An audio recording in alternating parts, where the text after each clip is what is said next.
1 p.m. case, Bobby C. Jones, Clark Jones Incorporated, trading as mixers, 6037 Belair Road, Class BD 701, liquor license, violation of Rule 4.01A, alcohol sold to persons at age 21, violation of Rule 4.018.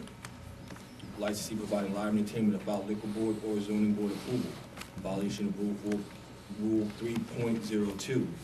Employees refuse to stop entertainment. Everybody testifying, please step forward and raise your right hand.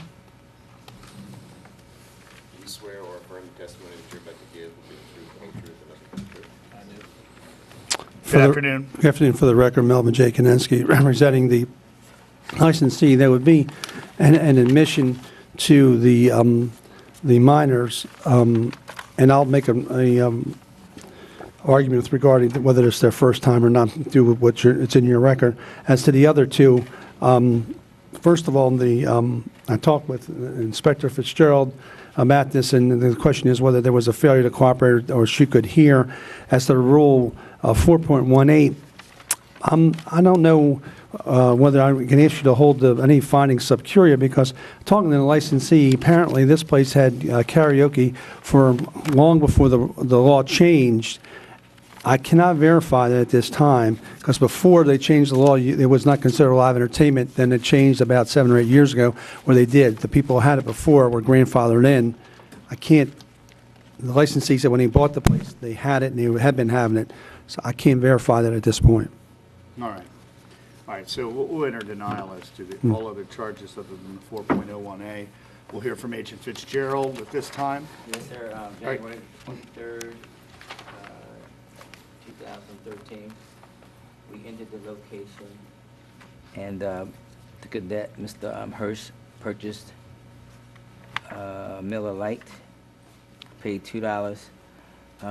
I did speak with the licensees a week after it happened, and I told him that I would testify today that I would give him a pass on the cooperation charge because it was so loud that the guy was screaming at the karaoke that he probably didn't hear her say stop it, and I did have to go back in there to stop it. But as far as I'm concerned, I spoke with zoning, and karaoke is considered live entertainment. So basically, I'm going to stick with the live entertainment charge. Well, let me just ask you this. Did you ever check it? It was never always considered live entertainment. Because there's a liquor board for rules. Just say about 2008, Right. when we had, it was karaoke they could do karaoke, and then zoning came out with live entertainment rules and regulations and said karaoke is considered live entertainment, and even if a person does speak on a mic, that's considered live entertainment, especially if you charge an admission at the door or people are dancing. So that's what I'm going by. Yeah, my argument is that if it was there, it was grandfathered in as much as you have live entertainment when it's not zoned. I can't verify that. I'm going to be honest with you. I can't. Okay. All I can do is tell you is that they had it from the prior owner, said that they had karaoke there. What does that mean when you say that they had it? Do you still need, prior to the changing of the law. they operated with karaoke and Yeah. it wasn't classified as live And entertainment? then you I could get that. continue it because it became a But non-conforming once use. it became a non-conforming use, don't you still need to get the actual certification or registration that you Most had live people, entertainment? most people didn't do it, though. Right, but is it the requirement to get that? That I can't tell you. Well, you're their attorney. What can you tell me?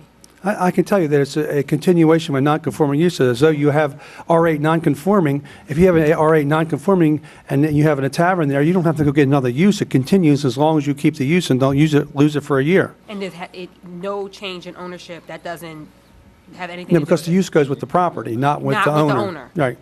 So and see, that's why I'm confused, because It's like you if originally adult said, entertainment goes with the property, not with the license of the owner. right, but that's why, okay, so the adult entertainment, the live entertainment was grandfathered in with the property and don't- not the licensee Right, that's transfer. what I'm trying to verify. I cannot, because when I talked to the licensee, they indicated it was there when they got there. And before, there's some things in the liquor board records where there was the zoning administrator said it's not, and then they changed the rules, said, no, we're going to, people singing off key, terrible. I mean, they can't be any more live than that. I can understand that. I understand. Can you proffer that your licensee had made a plan, a timeline to actually confirm this and determine prior to our inspectors coming into the establishment? He didn't, well, I can ask them, but they never. I stopped going karaoke because I didn't know. 'Cause Right. we pay like 3 or 4 music license fees. I assumed, and since they had it before me, I assumed that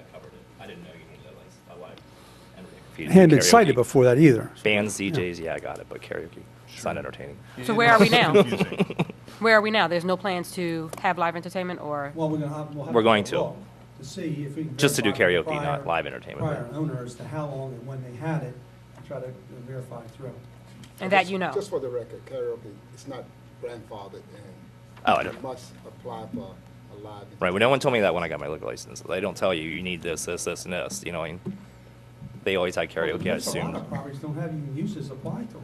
And So for the they- record- They don't go get them either, so in I can come across, they don't have a U and O. They just never got it. They don't make them go get it until there's a change. You're Mr. Bobby C. Jones? All right, thank you very much. You, Mr. Bobby. All right.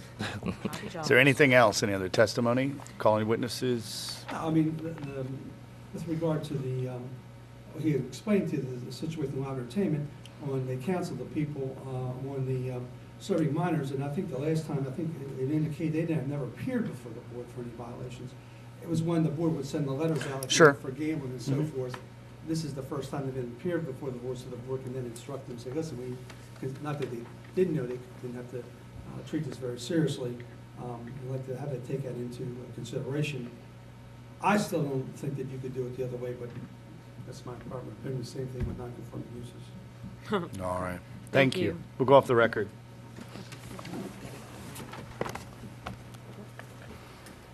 What do you want to do with this charge? Okay.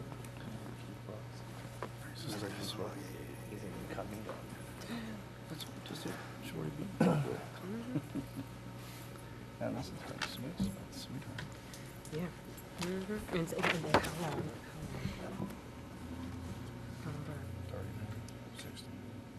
No, let them ask for Yeah. something. But I'm just saying, just so Yeah, they be can ready know. to anticipate. No, he done created the groundwork. So there we go. All right. Half and half. All right. Just let them. All right, let's go on the record.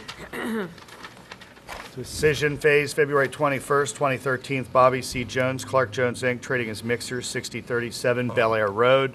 401A charge was admitted to, corroborated, reports received and evidence. We feel comfortable by preponderance of the evidence, finding that that the cadet, in fact, was served on that date under the age of 21 years. It is a second offense. In lieu of a public hearing, there was a $500 fine paid on August 11th, 2011, about a year and a half ago. So the board does have to treat this as a second offense. It is indeed within 3 years. That means enhanced penalties, in this case, a fine of $2,250. The 4.18 charge, we agree that there is some confusion as to karaoke. There may have been some confusion as to grandfathering. It's not the most important concern to the board, but it is technically a preponderance of the evidence finds the licensee guilty of that charge.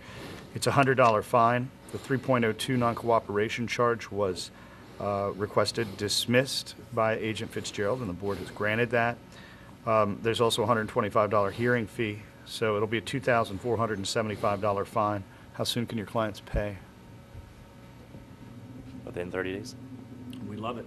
We'll take it. 30 days it is. Thank you so much. Good luck to you. We're off the record. Thanks.